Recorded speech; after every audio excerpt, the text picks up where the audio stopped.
Buenos días, vamos a orar juntos.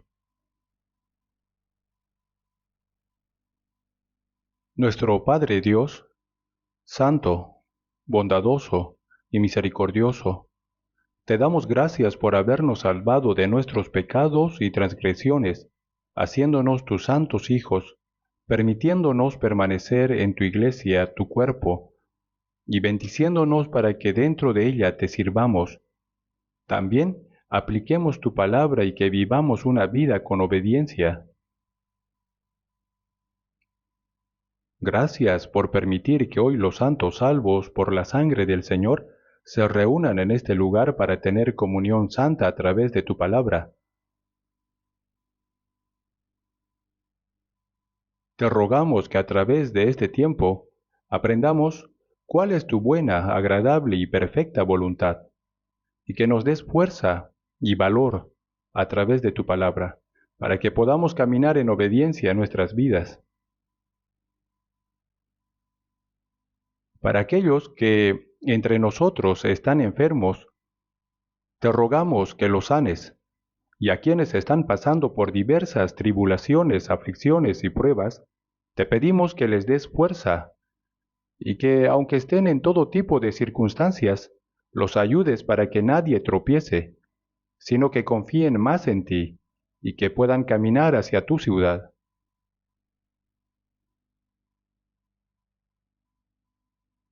En este momento se está predicando el Evangelio en el centro del retiro. Ten misericordia de todas las almas que están en ese retiro y ayúdales para que ninguno se pierda, sino que todos reciban la gracia de la salvación.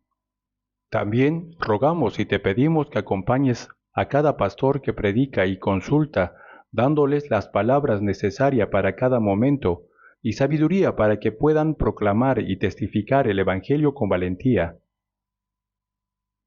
Acompaña también las manos de los que sirven, para que participen con espíritu voluntario y con un corazón alegre, cooperando con el Evangelio para que puedan unirse y hacer el bien. Ayúdalos a que sea un retiro lleno de gracia y seguro, para que puedan terminarlo y compartir dando gloria y alabanza a ti. También te pedimos que acompañes a todos los lugares donde se reúnen en tu nombre. Ayuda a las familias que están sirviendo como misioneros en el extranjero, en medio de dificultades. Acompáñalos y acompaña a los hermanos para que confíen en ti y que prediquen el Evangelio con fuerza. Ayúdales a superar las dificultades estando con ellos. Te dejamos todo en tu mano poderosa en el nombre de nuestro Señor Jesús. Hemos orado. Amén. Gracias al coro por la alabanza. Vamos a buscar en la Biblia Isaías capítulo 22. Isaías capítulo 22, desde el versículo 15.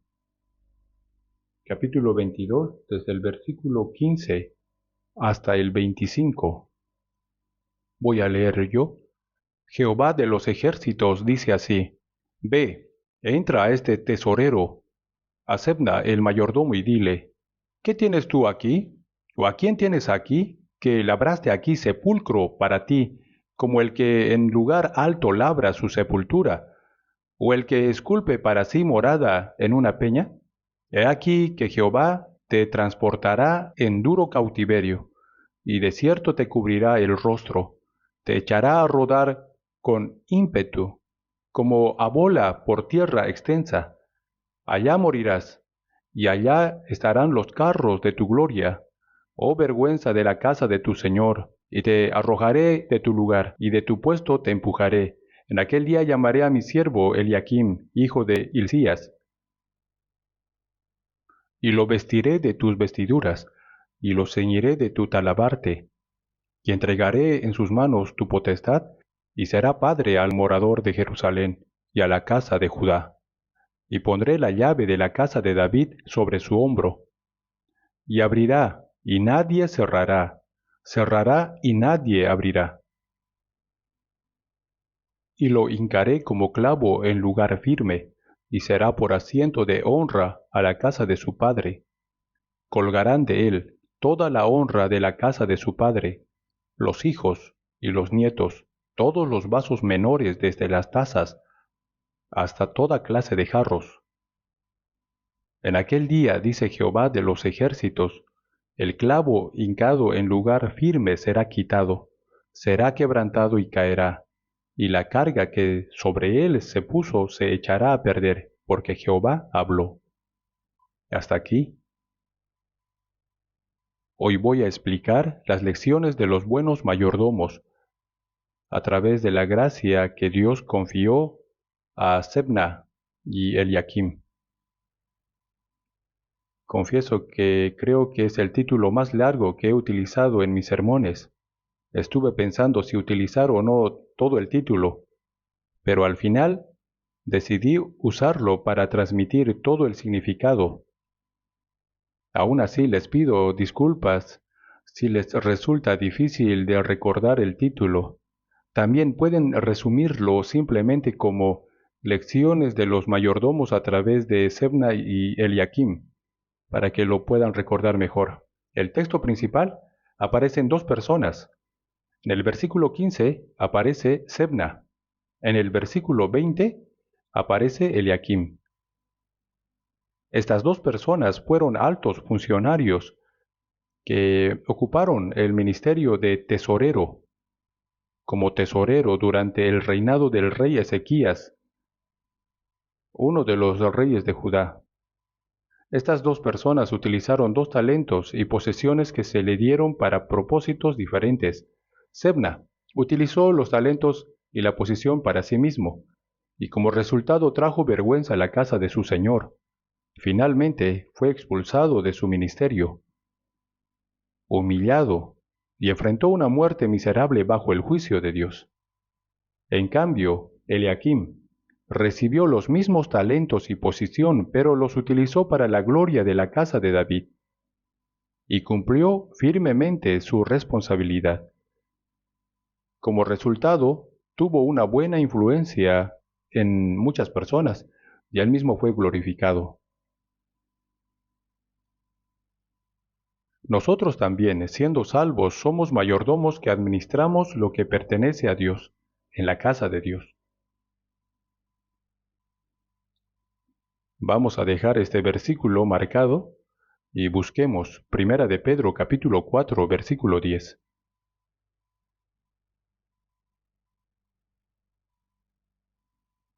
Primera de Pedro 4 versículo 10.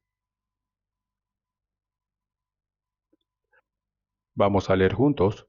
Cada uno según el don que ha recibido, ministrelo a los otros, como buenos administradores de la multiforme gracia de Dios.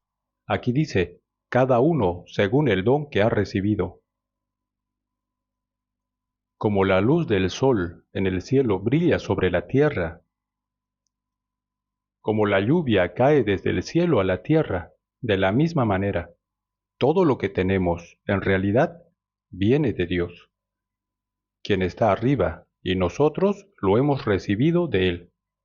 Entre lo que tenemos, no hay nada que no haya venido de Dios. Por eso, 1 de Corintios 4:7 dice, ¿qué tienes que no hayas recibido? Y si lo recibiste, ¿por qué te glorías como si no lo hubieras recibido? Todo lo que tenemos lo hemos recibido de Dios. La fe que tengo también la recibí de Dios. La justicia con la que puedo ir al cielo también la recibí de Dios. La vida de Dios, esa vida eterna también la hemos recibido de Dios. Este cuerpo y este corazón también lo hemos recibido de Dios. Si tenemos salud en este cuerpo, esa salud también la hemos recibido de Dios. Todo el tiempo que tengo también lo recibí de Dios. Si tengo materiales o posesiones, también esas posesiones las he recibido de Dios. Y el ministerio que tengo en la iglesia, también lo recibí de Dios. Todo lo que tengo, lo he recibido de Dios. Sin duda, mi familia también la recibí de Dios, y los hijos que tengo son hijos que Dios me dio. Pensando y considerando esto, nosotros somos mayordomos de la multiforme gracia de Dios. Todos los salvos han recibido todo de Dios, y por tanto,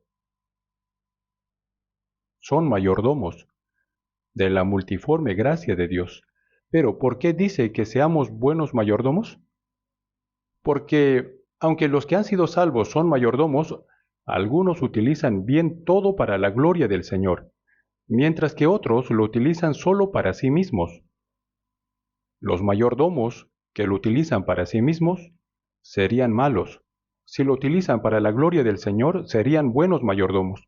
Por eso dice que debemos ser buenos mayordomos, no como malos mayordomos. Este capítulo,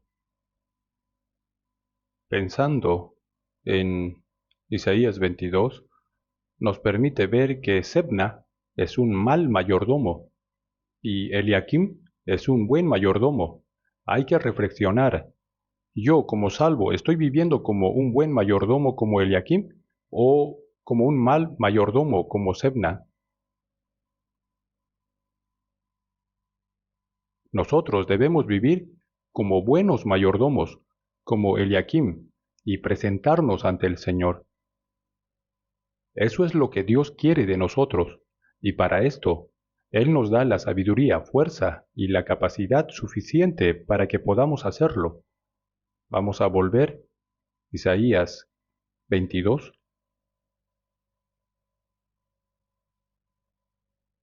Es necesario pensar un poco sobre qué tipo de época estaban viviendo Sebna y Eliakim. Leamos Isaías 22:5. Porque día de alboroto, de angustia y de confusión, y de parte del Señor Jehová de los ejércitos, en el valle de la visión, para derribar el muro y clamar al monte. Elam tomó aljaba con carros y con jinetes, y Kir sacó el escudo. Tus hermosos valles fueron llenos de carros, y los de a caballo acamparon a la puerta, y desnudó la cubierta de Judá, y miraste en aquel día hacia la casa de armas del bosque, y viste las brechas de la ciudad de David, que se multiplicaron, y recogisteis las aguas del estanque de abajo, contasteis las casas de Jerusalén, y derribasteis casas para fortificar el muro. Hiciste también foso entre los dos muros para las aguas del estanque viejo, pero no tuviste respeto al que lo hizo, ni mirasteis de lejos al que lo labró.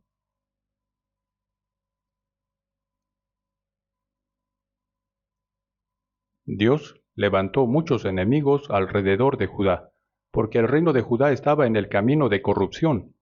Entonces los enemigos invadieron Judá, conquistaron muchas ciudades, y ahora están rodeando Jerusalén.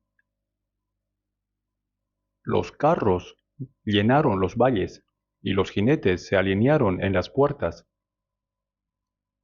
El pueblo de Israel había estado cubierto de ojos, es decir, no veían, y aunque estaban en un ambiente de guerra, no se dieron cuenta ni se prepararon.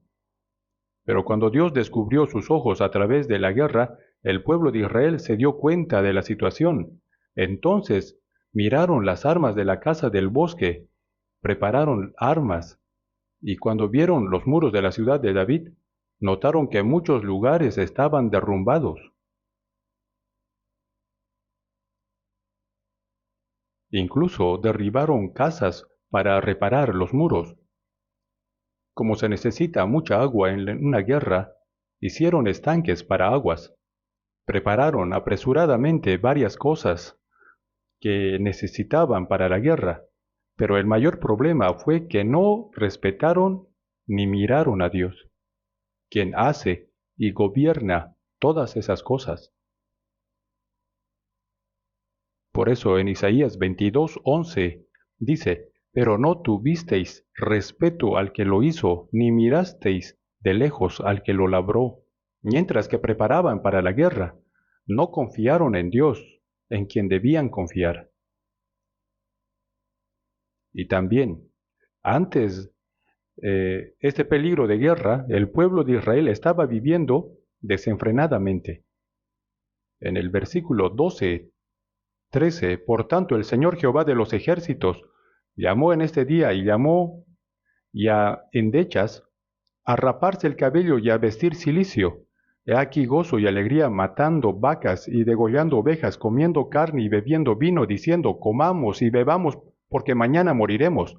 Vamos a leer versículo 14. Y fue revelado a mis oídos de parte de Jehová de los ejércitos, que este pecado no será perdonado hasta que muráis, dice el Señor Jehová de los ejércitos. El destino de la nación estaba en peligro como al borde del abismo. Dios ordenó al pueblo de Israel que se arrepintiese,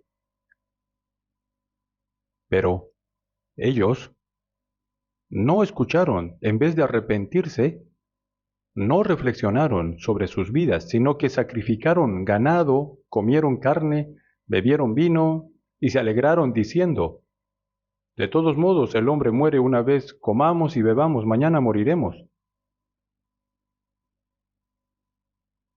Ante el peligro de la guerra, como casi todo Judá conquistado y Jerusalén rodeada, Israel no tenía capacidad de defensa, y pensaron, de todas maneras, vamos a morir, disfrutemos un poco. Pero Dios les dijo, este pecado no será perdonado hasta que muráis. ¿Qué significa esto?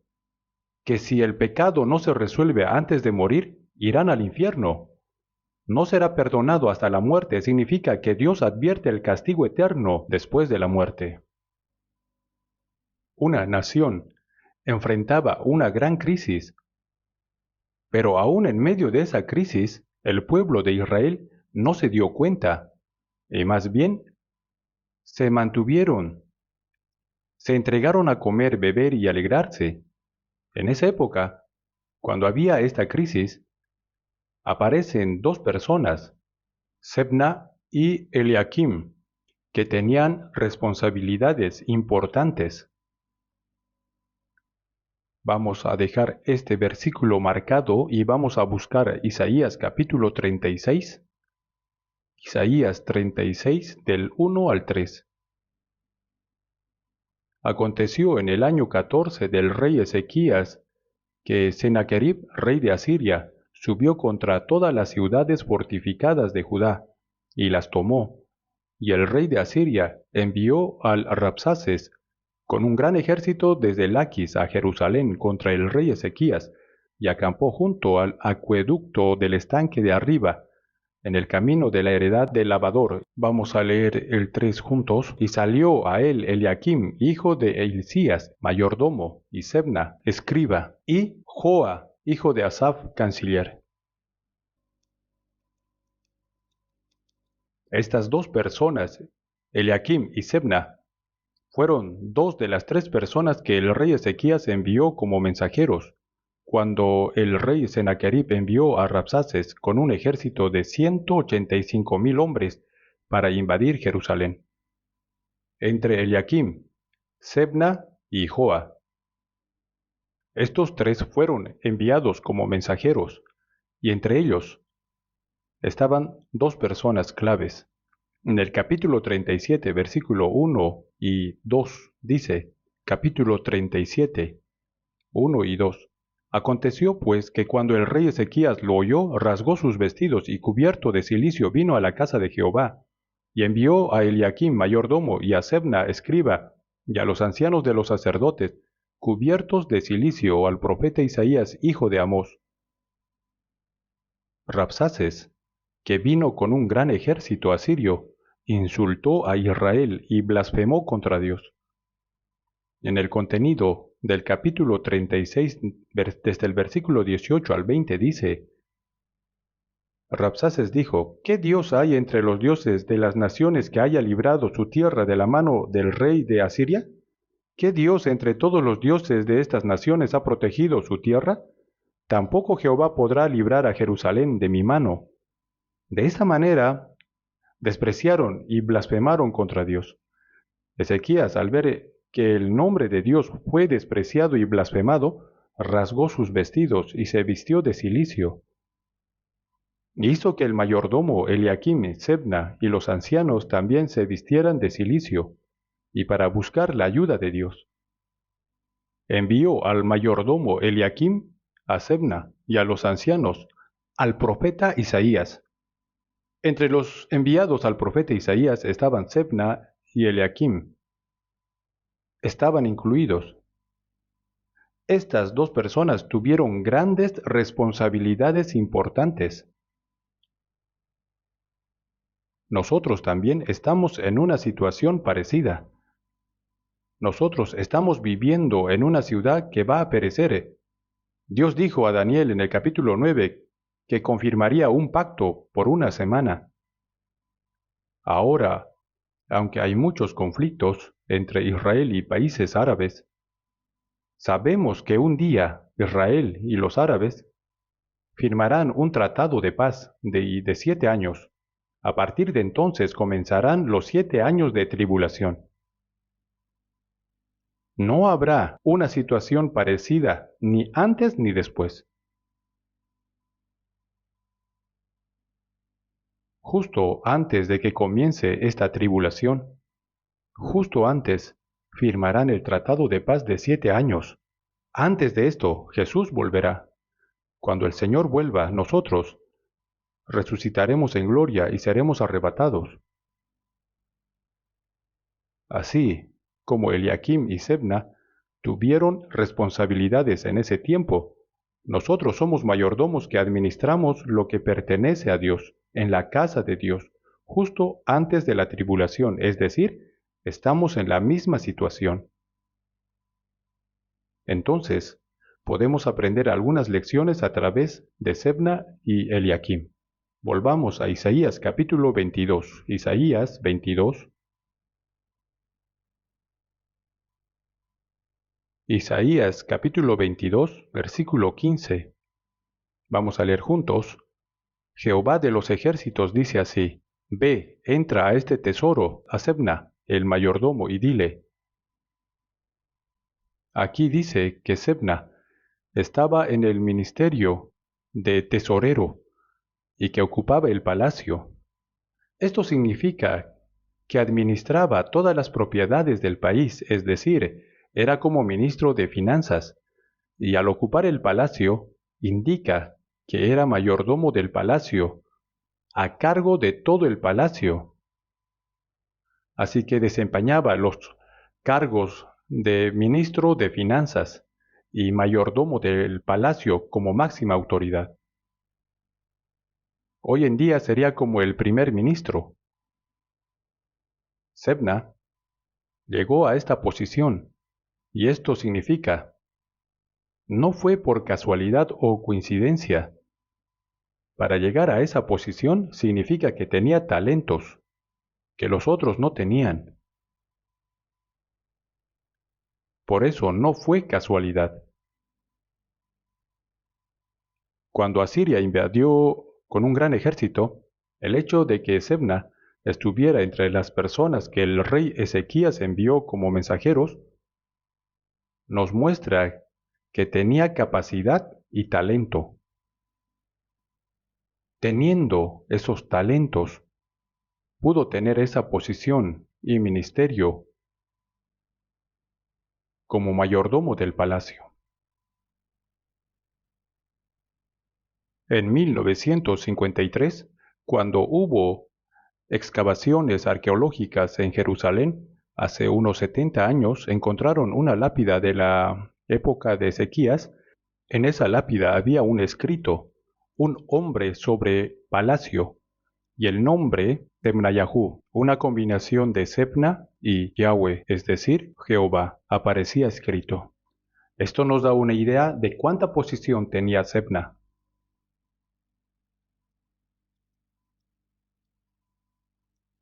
Sebna tenía que utilizar bien su talento y posición para dar gloria al rey David y a la casa de su señor, y también tenía que glorificar a Dios, que gobierna sobre Israel. Pero Sebna no lo hizo así. Utilizó su talento y su ministerio solamente para su propio beneficio, Vamos a leer versículo 16, Isaías 22, 16, vamos a leer juntos. ¿Qué tienes tú aquí, o a quién tienes aquí, que labraste aquí un sepulcro para ti, como el que en lugar alto labra su sepultura, o el que esculpe para sí morada en una peña?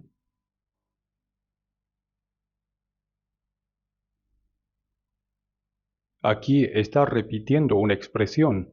Labraste aquí un sepulcro para ti. Labra su sepultura para sí mismo, esculpe para sí morada. Está diciendo 3 veces lo mismo, enfatizando la idea. Parece que Sebna preparó su propia tumba, sepulcro, y repite la palabra aquí. ¿Qué tienes tú aquí? ¿A quién tienes aquí? ¿Qué hiciste aquí? Está hablando todo el tiempo con énfasis aquí.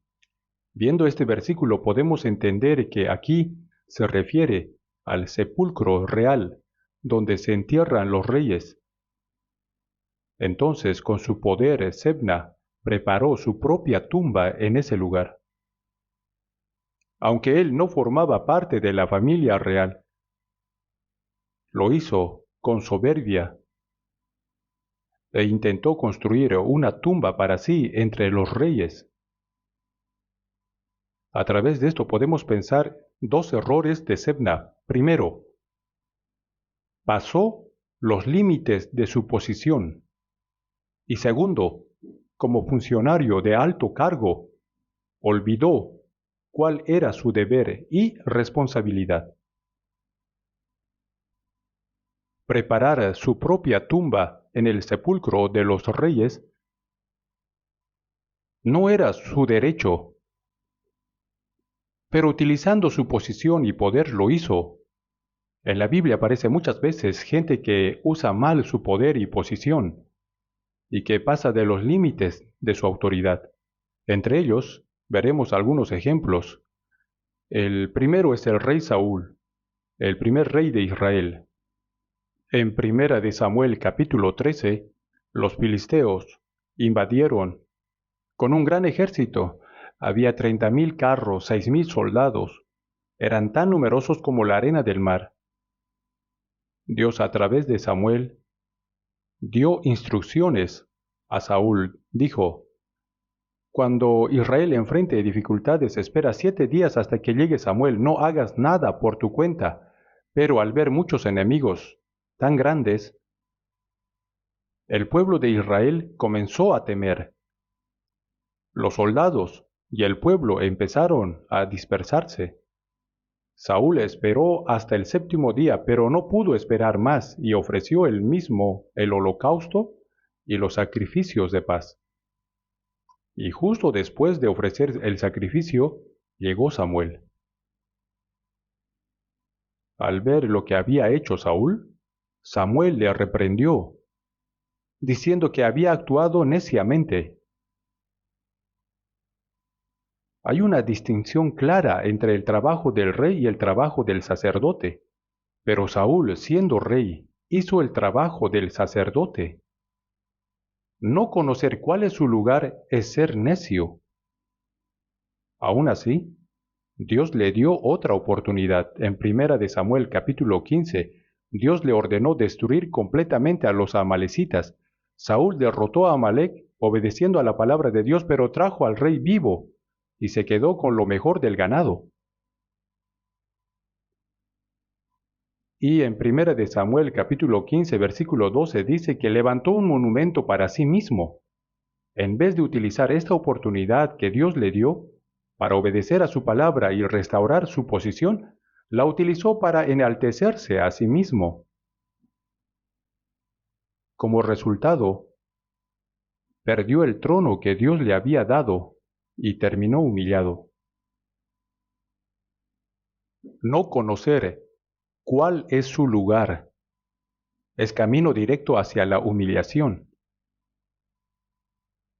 Y también vamos a ver el caso del rey Usías, el rey del sur de Judá. En Segunda de Crónicas capítulo 26 vemos que Dios ayudó a Usías y así se fortaleció el país.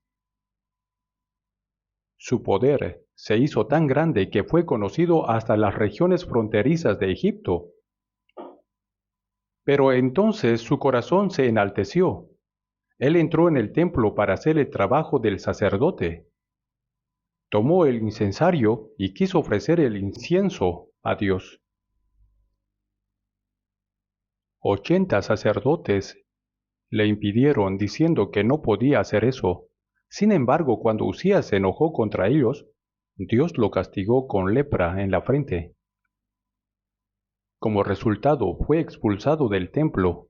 Nunca más pudo entrar en la casa de Dios y vivió apartado en un palacio separado hasta el día de su muerte. El rey Uzías ignoró que había diferencia entre el trabajo del rey y el trabajo del sacerdote. Su corazón se llenó de soberbia. Y en Números capítulo 16 aparece el pecado de Coré. Coré era un descendiente de Leví. Los levitas tenían servicio sagrado en el templo, representando a todo el pueblo de Israel. Pero Coré no se conformó con esa responsabilidad e intentó ser líder como Moisés. Entonces reunió a Datán y Abiram y a 250 príncipes de la congregación y se rebeló contra Moisés. ¿Y qué pasó? La tierra se abrió y tragó a Coré y todo lo que le pertenecía, y el fuego descendió del cielo y consumió a los 250 príncipes que se unieron a la rebelión. Después de esto, Dios ordenó que trajeran las varas de los príncipes de las 12 tribus de Israel, y las colocaron delante del arca del pacto. Al día siguiente, solo la vara de Aarón había florecido. No solamente brotó, sino que floreció y dio fruto. ¿Por qué Dios hizo eso? Es para establecer claramente su orden y la posición que Él ha determinado. Una persona salva debe saber cuál es su lugar, y es muy importante guardar ese lugar y no sobrepasar sus límites. Vamos a buscar 1 Corintios capítulo 7, versículo 24. 1 Corintios capítulo 7, versículo 24. Leamos juntos. Cada uno, hermanos, en el estado en que fue llamado, así permanezca para con Dios. En este capítulo de 1 Corintios se presenta una pareja casada, un matrimonio en el que uno de los dos ha sido salvo y el otro no. Esto puede causar muchas dificultades, pero la palabra dice, ¿cómo sabes tú, oh mujer, si salvarás a tu marido? ¿O cómo sabes tú, oh marido, si salvarás a tu mujer? Permanece en tu lugar.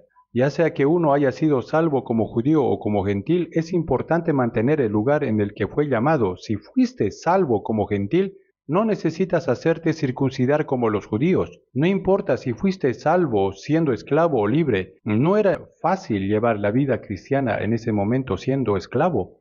Por eso, si tienes la oportunidad de obtener la libertad, hazlo. Pero incluso si permaneces siendo esclavo, no hay problema. Lo importante es esto, estar con Dios.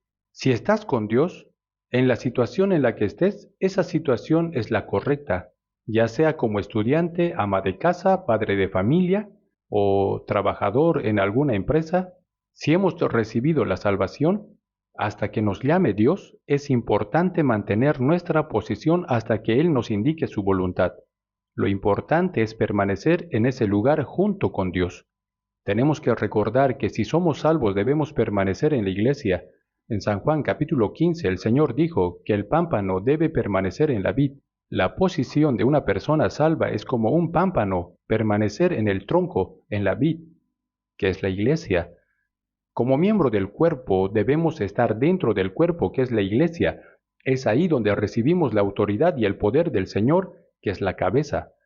En Juan 15:3 dice, y ya vosotros estáis limpios por la palabra que os he hablado, permaneced en mí y yo en vosotros, como la rama no puede llevar fruto por sí misma si no permanece en la vid, así tampoco vosotros si no permanecéis en mí. Dice que la rama debe estar unida a la vid. Nosotros como ramas debemos permanecer en la iglesia, en la vid. Yo soy la vid, vosotros los pámpanos. El que permanece en mí y yo en él, éste lleva mucho fruto, porque separados de mí, nada podéis hacer. Si una rama se corta del tronco, no sirve para nada. Una persona salva si se separa del cuerpo de Dios, no puede ser suministrada ni utilizada, tampoco puede estar bajo la autoridad del Señor. Dice, separados de mí, nada podéis hacer. El primer lugar donde yo debo estar es la iglesia. Y dentro de la iglesia, si hemos recibido dones, talentos, ministerios, no debemos olvidar cuál es nuestro lugar. Vamos a buscar 2 capítulo 10, versículo 13. 2 capítulo 10, versículo 13. Leamos juntos, pero nosotros no nos gloriaremos desmedidamente, sino conforme a la regla que Dios nos ha dado por medida para llegar también hasta vosotros. Aquí, el apóstol Pablo escribió la carta a la iglesia de Corinto diciendo que nosotros no nos gloriaremos desmedidamente. Cada uno de nosotros en la iglesia ha recibido dones, talentos y ministerios diferentes. Tenemos una posición, cada uno. Cada uno de nosotros tiene su lugar en la iglesia. Y dentro de esa medida tenemos que trabajar. Eso es apto. Pasar de eso es incorrecto, si Pablo mismo hizo así. ¿Cuánto más nosotros? En Romanos 12:3 dice, digo pues por la gracia que me es dada a cada cual que está entre vosotros que no tenga más alto concepto de sí que el que debe de tener, sino que piense de sí con cordura conforme a la medida de fe que Dios repartió a cada uno. Tener un concepto más alto de uno mismo es ir más allá de nuestra medida, lo cual es soberbia, es sobrepasar nuestra posición. ¿Cuál es el criterio más importante para Dios al darnos dones y funciones dentro de la iglesia? Es la medida de fe que tenemos. Cada uno, Dios da sus dones y talentos conforme a la medida de fe, pero pensar más allá de eso es soberbia. Entonces alguien podría pensar, entonces yo no voy a hacer nada. No, porque si no hace nada, sería desobediencia. Todos tenemos una posición, dones y ministerios que nos ha sido dados. Debemos reflexionar sobre dónde estamos y actuar dentro de nuestra medida de fe. Si lo sobrepasamos es soberbia. Si no lo hacemos es desobediencia. Entonces, a través de la enseñanza que hemos recibido por medio de Sebna, no debemos olvidar cuál es nuestro lugar. Y segundo, en esta situación tan importante de peligro nacional, si alguien ha sido encargado de algo importante, debe conocer qué tiene que hacer y asumir su responsabilidad, pero él olvidó lo que tenía que hacer. Nosotros también podríamos caer en lo mismo. Su trabajo, su deber era buscar el bienestar del país. Debía utilizar su cargo por la seguridad de su país. Y también tenía que fortalecer la fe del pueblo de Israel. Era una persona que tenía esa gran responsabilidad, pero su prioridad fue preparar su sepulcro. Esto fue un acto para enaltecerse a sí mismo, buscando su propio provecho. Él, ante la crisis de su país, utilizó su poder para su codicia, buscando algo mundano y personal. Fue un hombre vil y mundano, así como lo fue Judas Iscariote. Judas fue escogido como uno de los 12 discípulos de Jesús y se le confió la bolsa del dinero, ¿no? Pero Judas seguía a Jesús buscando su propio beneficio y robaba de lo que había en la bolsa de dinero. Él no entendía ni su posición, ni su función, ni su responsabilidad, ni su deber. En cambio, por otro lado, la Biblia está llena de ejemplos de personas que sí fueron fieles a su deber y que cumplieron con responsabilidad. Un ejemplo es José, que es un hombre fiel. Cuando estaba en la casa de su padre con sus hermanos, en Génesis capítulo 37, versículo 2, aunque era joven, porque cuando fue vendido tenía 17 años. Cuidaba el ganado fielmente con sus hermanos. Y cuando fue vendido a Egipto como esclavo, aunque era un país extranjero y estaba en la casa de Potifar, allí también fue fiel. Potifar, al verlo, lo nombró para que administrara toda su casa. Más tarde, aunque fue acusado falsamente y encarcelado, el jefe de la prisión le confió todos los presos. Le dio autoridad sobre todos los asuntos del lugar, al punto que no tenía que revisar nada porque confiaba plenamente en él. Después llegó a ser el gobernador. Y durante los 7 años de abundancia, administró bien las cosechas y construyó graneros por todo Egipto para prepararse para los 7 años de escasez. Gracias a eso pudo distribuir y repartir el grano durante los años difíciles y así pasar bien la hambruna. Vamos a mirar a José. No importa si era joven, adulto o incluso anciano, siempre fue fiel. Pasó muchos cambios en su entorno, pero aún así siempre se mantuvo fiel. Él creía que el lugar donde estaba era donde Dios lo había puesto. Entonces fue fiel en ese lugar. Algunas personas son fieles cuando son jóvenes, pero cuando envejecen dejan de serlo. Significa que algo ha cambiado, ¿no?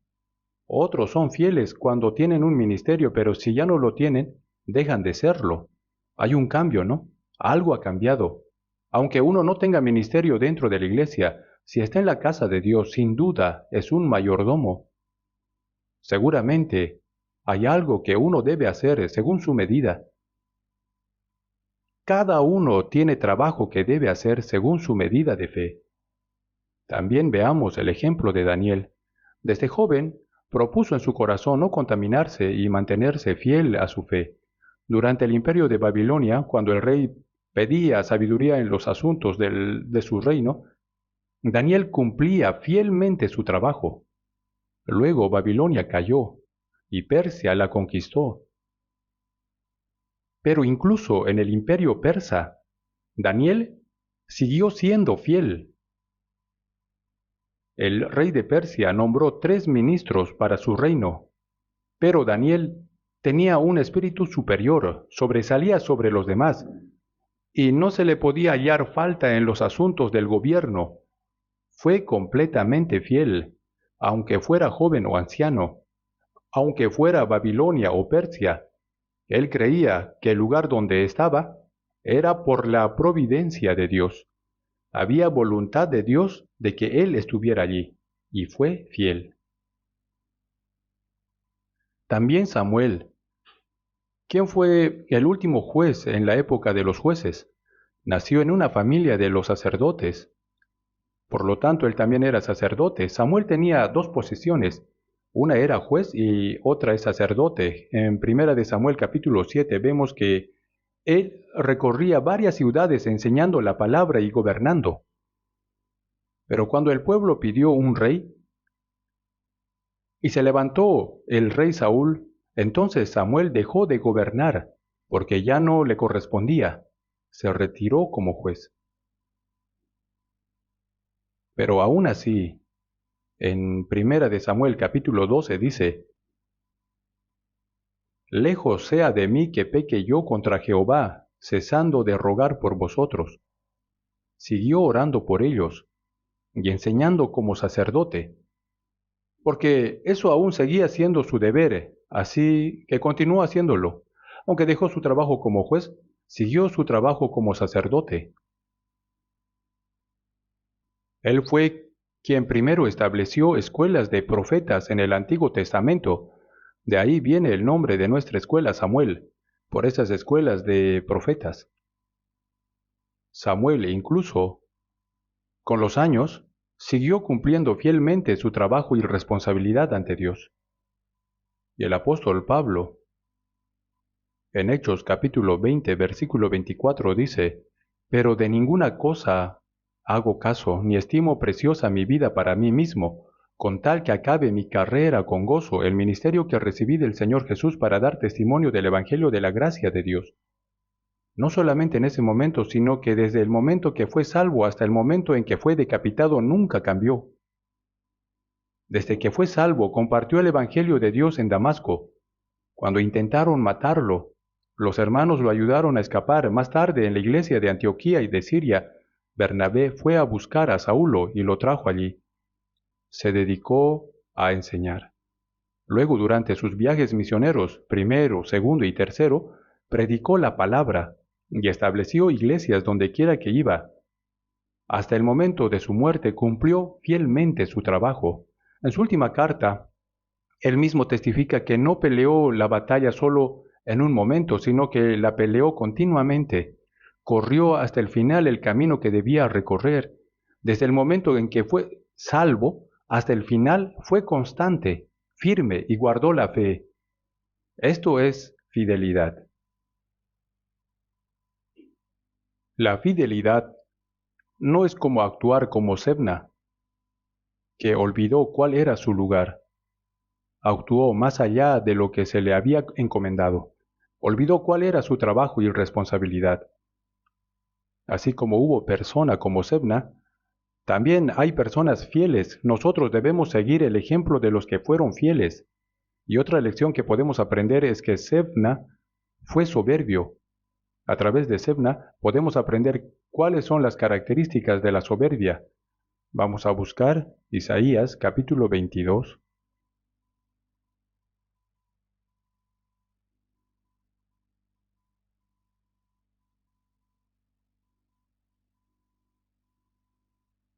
Isaías capítulo 22, versículo 16. Yo lo leo. ¿Qué tienes tú aquí? ¿O a quién tienes aquí, que labraste aquí sepultura para ti? Como el que en lugar alto labra su sepulcro, o el que esculpe para sí morada en una peña. La soberbia tiene muchas características, pero una de las más representativas es que solamente se conoce a sí mismo. Es egocéntrico. Aquí dice, para ti, para sí mismo. Entonces, una de las características es que es egocéntrico y no ve a nadie más. Y detrás de toda soberbia está Satanás. La característica de Satanás es el egocentrismo. Por eso, la primera característica de toda la soberbia es centrarse en uno mismo. Vamos a buscar Isaías capítulo 14, versículo 12 al 15.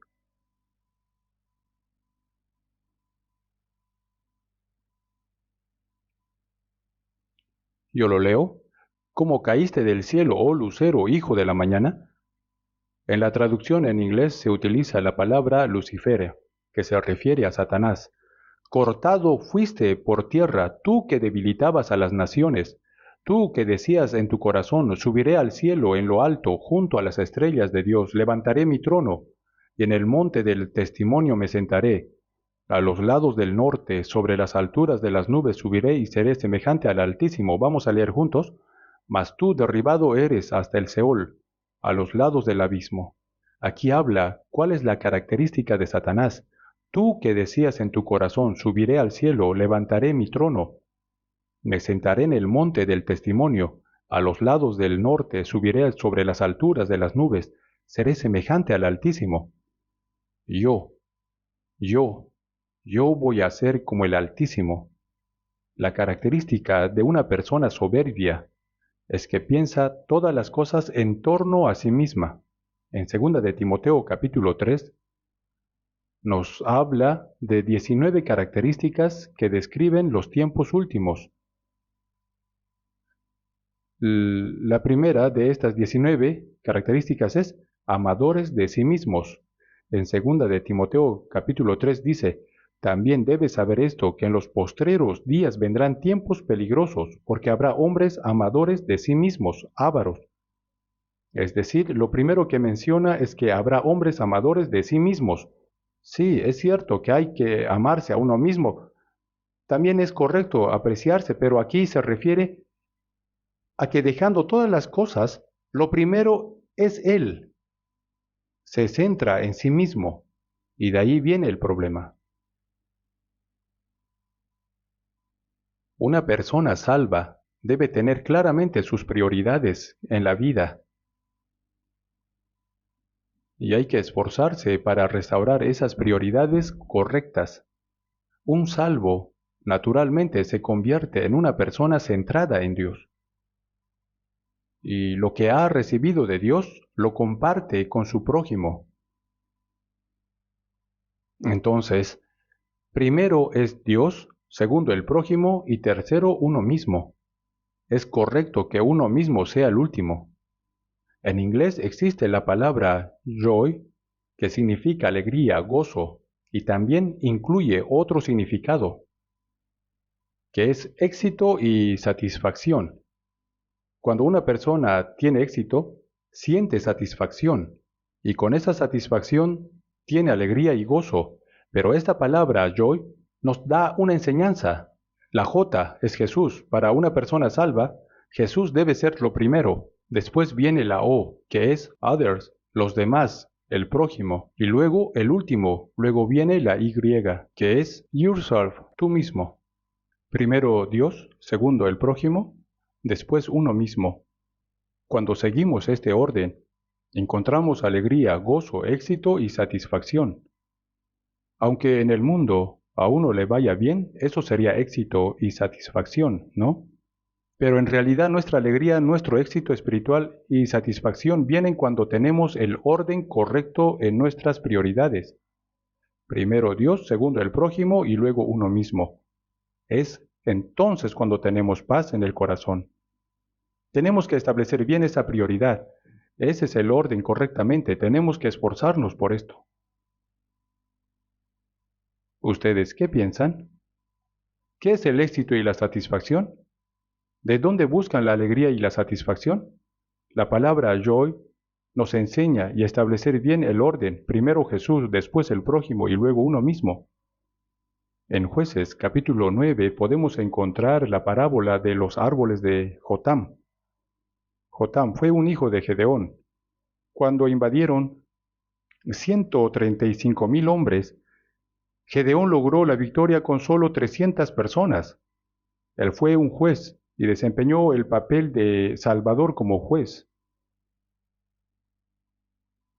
Entonces el pueblo de Israel le dijo que fuera su rey, pero Gedeón lo rechazó y dijo, no, porque Dios es quien os tiene que gobernar.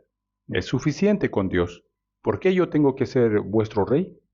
Gedeón decidió que no iba a ser su rey. Sin embargo, su debilidad fue que tenía varias mujeres, y de esas mujeres tuvo muchos hijos, 70 hijos. Entre ellos, había uno que se llamaba Abimelech. Él intentó ser rey, y hablando con los hombres de Siquem, mató a todos los demás hijos de Gedeón, a sus propios hermanos. Entre ellos, solo un hijo llamado Jotam logró escapar, y fue al monte Gerizim, donde compartió la parábola de Dios. Ahí dice, los árboles buscaron al olivo y le dijeron, sé nuestro rey, pero el olivo respondió, ¿he de dejar mi aceite, con el cual en mí se honra a Dios y a los hombres, para ir a ser grande sobre los árboles? Luego los árboles fueron a la vid y le dijeron, sé nuestro rey. La vid respondió, ¿he de dejar mi mosto, que alegra a Dios y a los hombres, para ir a ser grande sobre los árboles?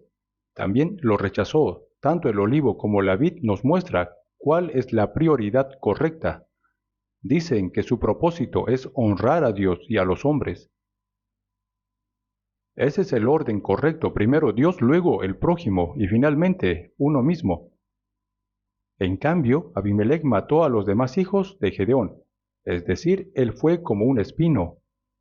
Los árboles un día buscaron al espino y le dijeron, sé nuestro rey. Y el espino respondió, si realmente queréis que yo sea rey, venid y poneos bajo mi sombra. y si no lo hacéis, saldrá fuego del espino y quemará los cedros del Líbano. ¿Y cómo un espino puede quemar los cedros del Líbano? Eso muestra que no conoce su posición. Entonces Abimelech intentó ser rey, reunió a los hombres de Siquem y comenzó a conquistar toda la tierra de Israel. Solo quedaba una última ciudad. Si conquistaba esa ciudad, se convertía en rey, pero mientras atacaba la ciudad, una mujer arrojó una piedra del molino que golpeó la cabeza de Abimelech y murió. Eso indica que una persona que se centra en sí misma, al final, recibirá el juicio de Dios. Aunque busque éxito y satisfacción, al final no encontrará ninguno. Esto nos enseña que una vida centrada en uno mismo no lleva la verdadera alegría ni gozo.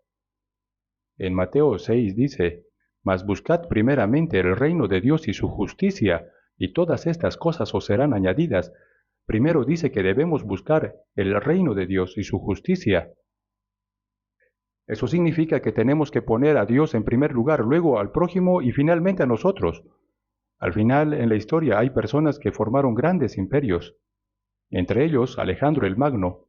Él comenzó a conquistar tierras cuando era apenas un joven de 20 años. Con sus hombres intentó formar un imperio muy grande que abarcaba Europa, África y Asia. Sin embargo, cuando llegó a la orilla del mar Mediterráneo y vio que no podía conquistar el mar, Alejandro dijo a sus súbditos, «He conquistado toda esta tierra, pero aquí está el mar. Ya no puedo conquistar más. ¿Qué hago?». Porque su única meta en la vida era expandir su imperio, y murió a los 33 años. En su testamento expresó 3 deseos, 3 cosas. Que cuando transportaran su cuerpo, lo hicieran los mejores médicos. Segundo, que toda su riqueza fuera esparcida en el camino por donde pasara su ataúd. El último, tercero, su cuerpo y sus manos estuvieran extendidas fuera del ataúd, para que todos pudieran verlas. Esto indicaba que ni el mejor médico pudo impedir su muerte, que todas sus posesiones no sirvieron de nada, y por último, aunque conquistó parte de la tierra, después de su muerte, se fue con las manos vacías. Buscar las cosas del mundo, al final, se da cuenta que van a volver con manos vacías. Un filósofo, al ver esto, dijo, «Ayer, todo el mundo era insuficiente para él, pero hoy solo 2 metros cuadrados son suficientes. Ayer él caminaba sobre la tierra, pero hoy la tierra lo cubre a él». Aunque parecía que todo el mundo no era suficiente para él, al final solo necesitaba 2 metros cuadrados. La tierra donde caminaba lo cubrió. ¿Dónde tenemos que buscar nuestro propósito de vida? Una actitud incorrecta, no conocer cuál es su lugar, olvidar sus responsabilidades y deberes, fue lo que le pasó a Sebna. ¿Qué pasó con él? Vamos a ver Isaías capítulo 22, versículo 17 y 18, leamos juntos. «He aquí que Jehová te transportará en duro cautiverio, y de cierto te cubrirá el rostro, te echará a rodar con ímpetu, como a bola por tierra extensa. Allá morirás, y allá estarán los carros de tu gloria, oh vergüenza de la casa de tu Señor». Esta palabra es un juicio que Dios trae sobre Sebna. Él deseaba ser enterrado en el sepulcro donde yacían los reyes. Pero la muerte que le esperaba era miserable, completamente opuesta a lo que él había imaginado.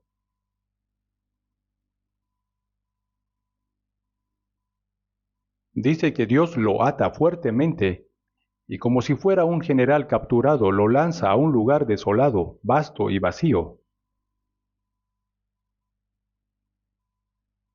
No será glorificado, sino humillado completamente.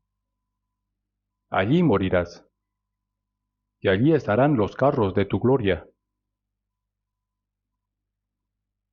Esto quiere decir que todo lo que él había considerado glorioso y había preparado para sí, no era para nada. Dios lo había juzgado. Dios humilla a todos los soberbios que solo piensan en sí mismos. No piense que seremos una excepción.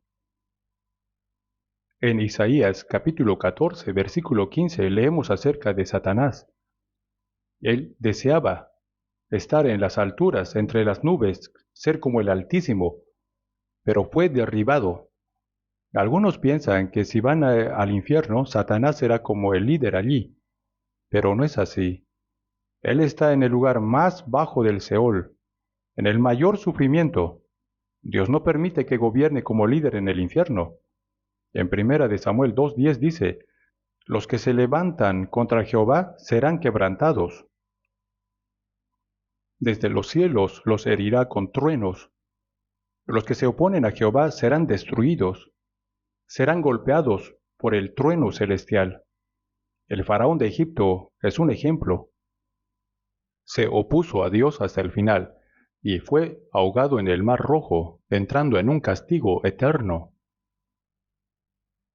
Cuando Salomón estaba en su gloria, hizo 200 escudos grandes y 300 pequeños de oro, y los exhibieron en el palacio real.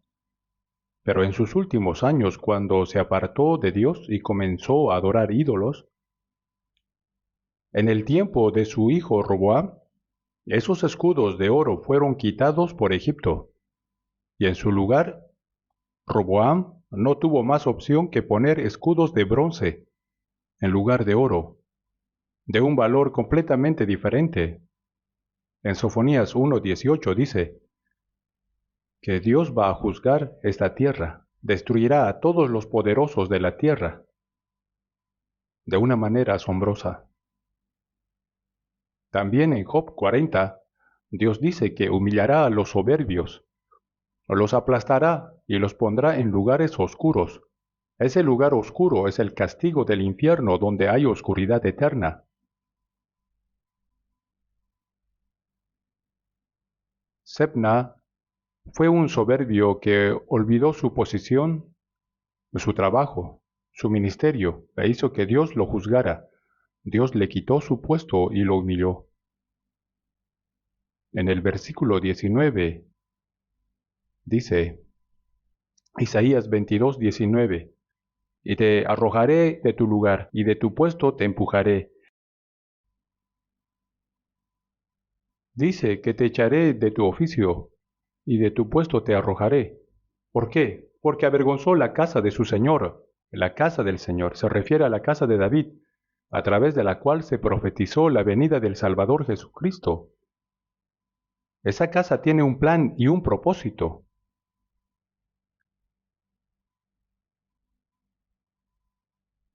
Pero Sebna la avergonzó y por eso Dios humilló su posición.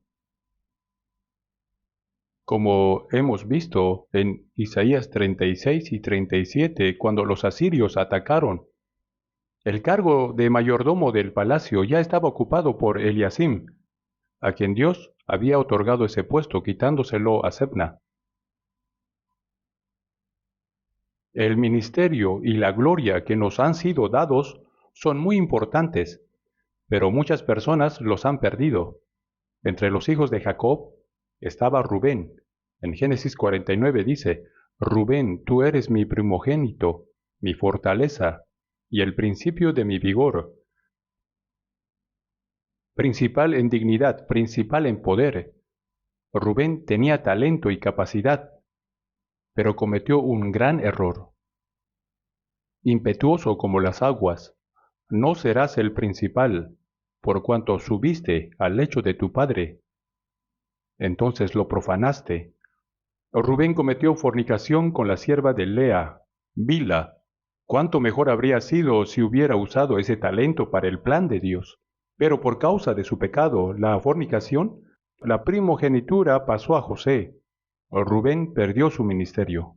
También Esaú, aunque nació como primogénito, fue despojado por Jacob. ¿Por qué? Porque no conocía cuán gloriosa era su primogenitura. Era un hombre carnal. En Hebreos capítulo 12, versículo 17 dice, no sea que haya algún fornicario profano como Esaú, que por una sola comida vendió su primogenitura, le llama profano. Aunque lloró, buscó la oportunidad, no lo halló. Finalmente, no pudo entrar en la gloria de Dios. Esaú, aunque nació como primogénito y pudo haber recibido la bendición como primogénito, por despreciarla se convirtió en el hombre profano, perdió su ministerio y entró en la condenación eterna. ¿Y qué pasó con Judas Iscariote? Vendió a Jesús y luego se suicidó. En Hechos 1:18 dice que se rompió la cuerda, cayó al suelo y sus entrañas se derramaron. Es decir, que tuvo una muerte trágica. Entonces, ¿qué debemos hacer para no perder el ministerio y seguir siendo utilizado por Dios? Vamos a buscar Primera de Corintios capítulo 9.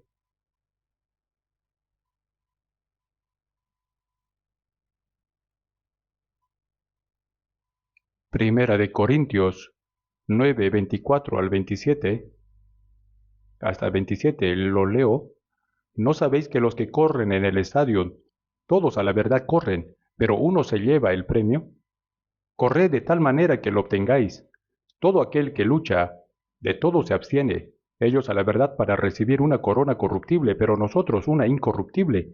Así que yo de esta manera corro, no como a la aventura, de esta manera peleo, no como quien golpea el aire, sino que golpeo mi cuerpo y lo pongo en servidumbre, no sea que habiendo sido heraldo para otros, yo mismo venga a ser eliminado. El apóstol Pablo no se refiere a ser eliminado del cielo e ir al infierno, sino que temía ser excluido de ser utilizado por Dios. Entonces, ¿qué debemos hacer para seguir siendo utilizados? Aquí está la respuesta.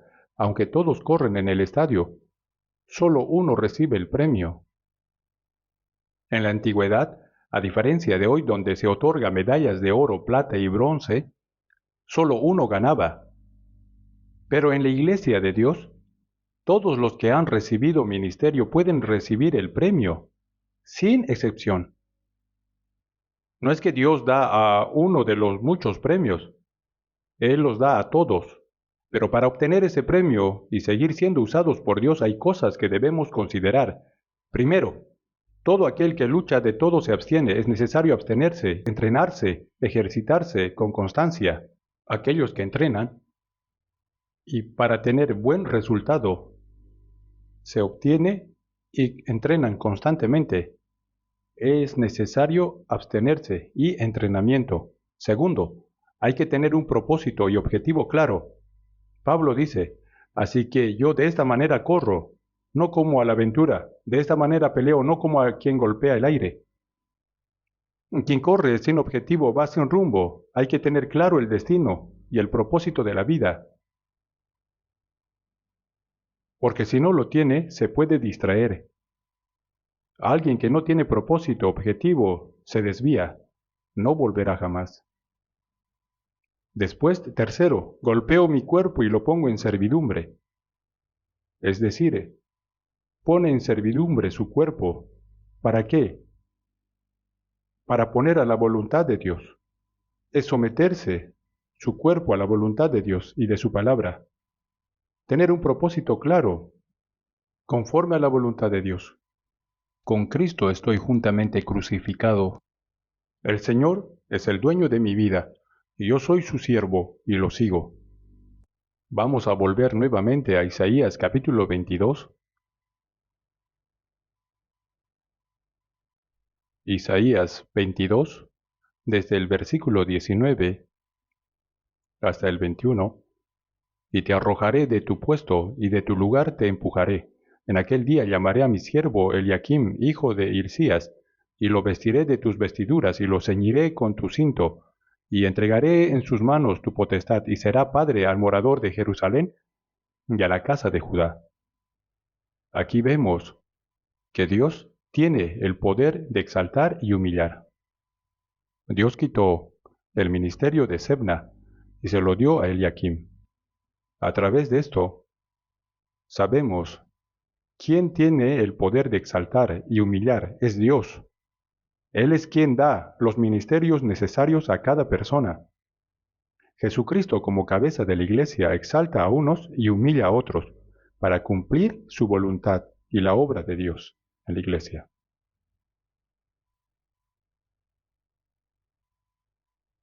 Aunque parezca que son decisiones humanas, al final se ve que fue la mano invisible de Dios.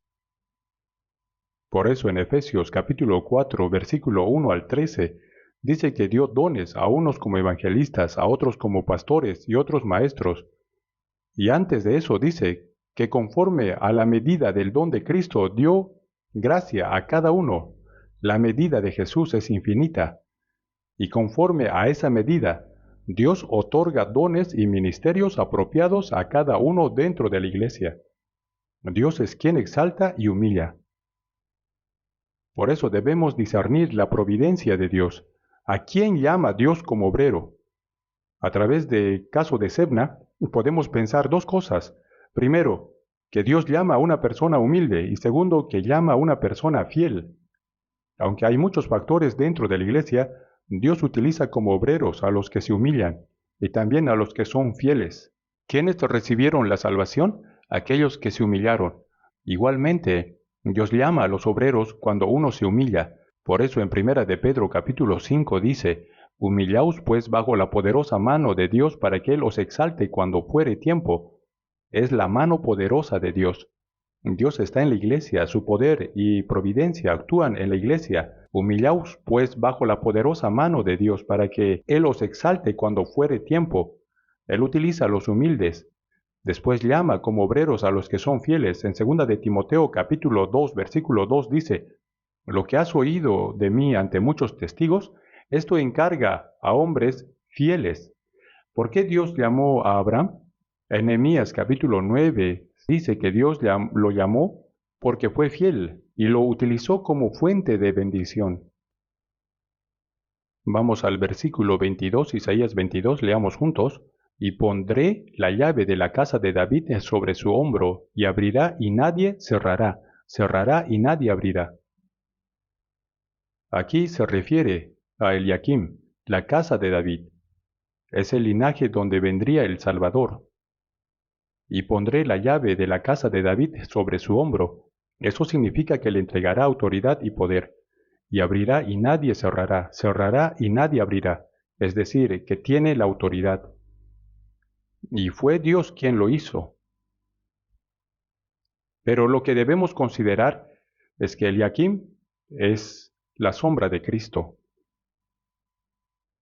Así como Dios confió a Eliaquim el poder de la casa de David como mayordomo, así también confió toda su autoridad a su Hijo unigénito, Jesucristo.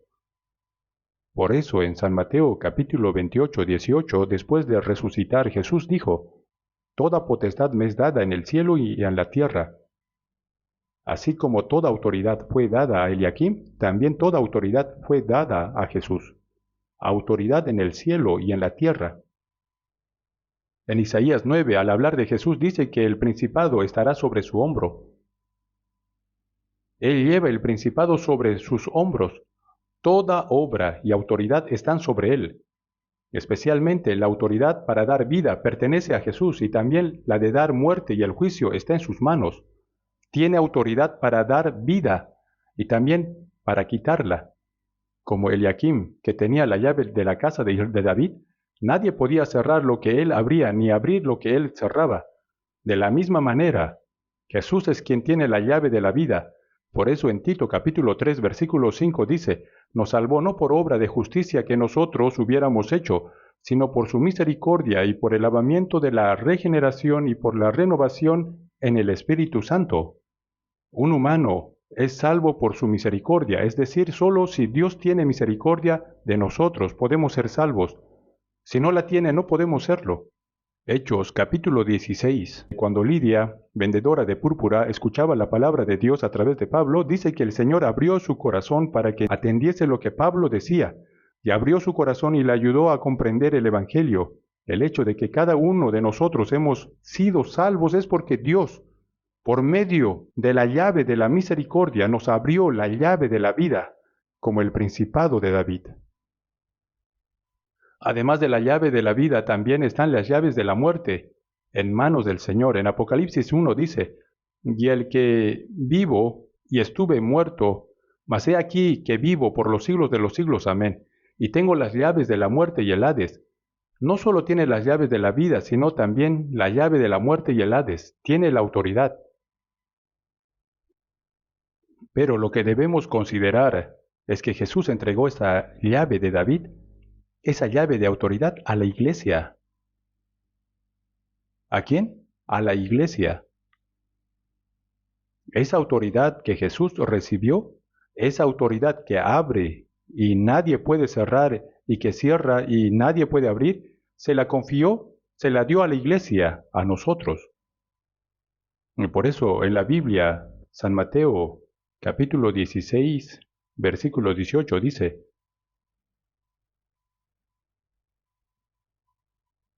versículo 18, y yo también te digo que tú eres Pedro, y sobre esta roca edificaré mi iglesia, y las puertas del Hades no prevalecerán contra ella, y a ti te daré las llaves del reino de los cielos, y todo lo que atares en la tierra será atado en los cielos. Las llaves del reino de los cielos fueron entregadas a la iglesia, a los discípulos, y no solamente a los discípulos, sino también a la iglesia, que ha sido salva como cuerpo de Jesús. Es decir, hemos recibido la llave del reino de los cielos. Entonces los salvos tienen la llave del conocimiento, la llave de la ciencia. Las cerraduras están hechas con la palabra de la Biblia. Nosotros hemos comprendido el Evangelio. Por eso sabemos exactamente qué es el Evangelio. Y cuando utilizamos la Escritura, la palabra, para abrir, una persona no salva puede recibir la salvación. Lucas 11:52 dice, «Ay de vosotros, intérpretes de la ley, porque habéis quitado la llave de la ciencia, vosotros mismos no entrasteis, y a los que entraban se lo impedisteis». La llave del Evangelio que abre y nadie puede cerrar, y que cierra y nadie puede abrir, esta llave del reino fue entregada a la iglesia. A cada uno de los salvos que pertenece a la iglesia también se les confió la llave del conocimiento. ¿Y nosotros qué debemos hacer? Debemos estar preparados para responder. Así como el Señor cumplió fielmente el papel y ministerio de testigo, nosotros hemos recibido esa vida del Señor. El Espíritu Santo ahora habita en nosotros, y para seguir al Señor tenemos que rescatar y edificar almas. Él nos ha dado la llave de la ciencia. En 1 de Pedro capítulo 3 dice, «Sino santificad a Dios el Señor en vuestros corazones y estad siempre preparados para presentar defensa con mansedumbre y reverencia ante todo el que os demande a razón de la esperanza que hay en vosotros». Nosotros tenemos que estar preparados. Todos nosotros. El Señor confió esto a la iglesia y a cada uno de los salvos. Muchas veces se le pide a los pastores porque se piensa que están bien entrenados, pero si alguien está frente a la muerte y no hay oportunidad de buscar a un pastor, y solo estoy yo, un salvo, ¿quién más puede hablar? Yo tengo que estar preparado. Todos nosotros debemos estar preparados, pero normalmente es mejor que lo hagan los que están entrenados. Por eso en el versículo 22 dice, «Y pondré la llave de la casa de David sobre su hombro, y abrirá y nadie cerrará, cerrará y nadie abrirá». Eliakim es una sombra de Jesucristo y también al mismo tiempo es una sombra de los santos que han recibido la vida de Dios. Cuando estamos conectados a la iglesia podemos utilizar esta llave. Ahora, en este retiro de primavera, ¿por qué estamos reunidos? Es para utilizar juntamente esta autoridad, esta llave. Nos hemos reunido por eso y estamos predicando el Evangelio. A través de Eliakim se generó una gran influencia. En los versículos 23 y 24 leamos juntos, «Y lo hincaré como clavo en lugar firme, y será por asiento de honra. a la casa de su padre. Colgarán de él toda la honra de la casa de su padre, los hijos y los nietos, todos los vasos menores, desde las tazas hasta toda clase de jarros. A través de esta palabra nos enseña cuán grande fue la influencia de un solo hombre, Eliakim. Es una sombra de Jesús y de los santos, y nos muestra cuán grande puede ser un salvo, cuán grande puede ser su influencia. Si un clavo está bien hincado, se pueden colgar muchas cosas sobre él. Cuanto más grande, grueso y firme esté ese clavo, más peso puede mantener.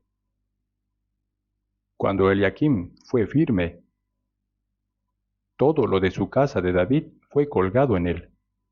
Aquí se menciona a los descendientes, la familia, desde los vasos pequeños hasta los jarros. Toda la gloria de Israel estaba colgada de él. Un hombre, Eliakim, tuvo gran influencia.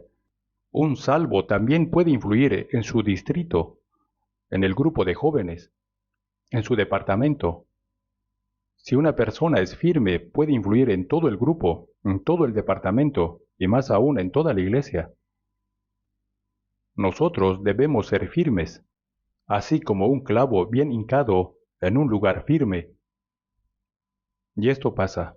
¿Y cómo puede ser una persona firme? Hay dos formas.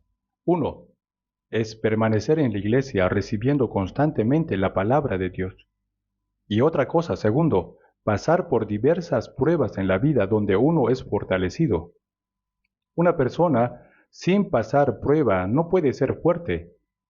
En medio de pruebas y adversidades, Dios nos hace fortalecernos. Cuando Abraham se hizo firme, influyó en su familia y en los 318 siervos nacidos en su casa y entrenados, influyó en todo Israel. Y como su fe fue escrita en la Biblia, hoy en día Abraham sigue influyendo en la historia. Una persona puede influir de manera tan grande. Cuando uno trabaja correctamente como buen mayordomo, puede tener gran influencia. Una sola persona no es insignificante. En el versículo 25 vamos a leer juntos: en aquel día dice Jehová de los ejércitos, el clavo hincado en lugar firme será quitado, será quebrado y caerá, y la carga que sobre él estaba será destruida, porque Jehová habló. Creo que esta palabra no se refiere a Eliakim. Aunque Eliakim desempeñó un papel importante en el plan de Cristo, en la casa de David, fortaleciendo el tiempo del peligro, cuando pasó el tiempo, Eliakim también murió, y más tarde ya no hubo personas como él en Israel. Luego no habría clavos firmes, y al final Israel fue destruido por Babilonia.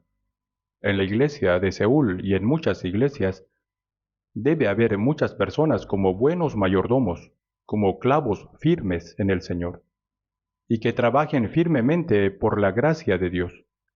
Y los que no lo son deben convertirse en buenos mayordomos. A ver, ¿yo soy un mayordomo malo como Sebna, o voy a seguir el camino como el buen mayordomo como Eliakim? Debemos caminar pensando en esto. Vamos a orar juntos.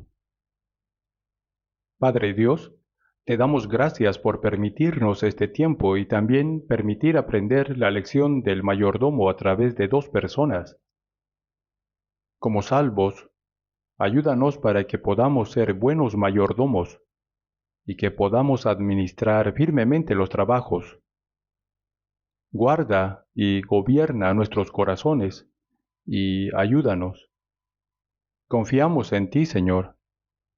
Ayuda en todos los trabajos que se hacen dentro de la iglesia y ayúdalos para que puedan cumplirlos, que podamos alabarte y glorificarte y que utilices a cada uno de nosotros.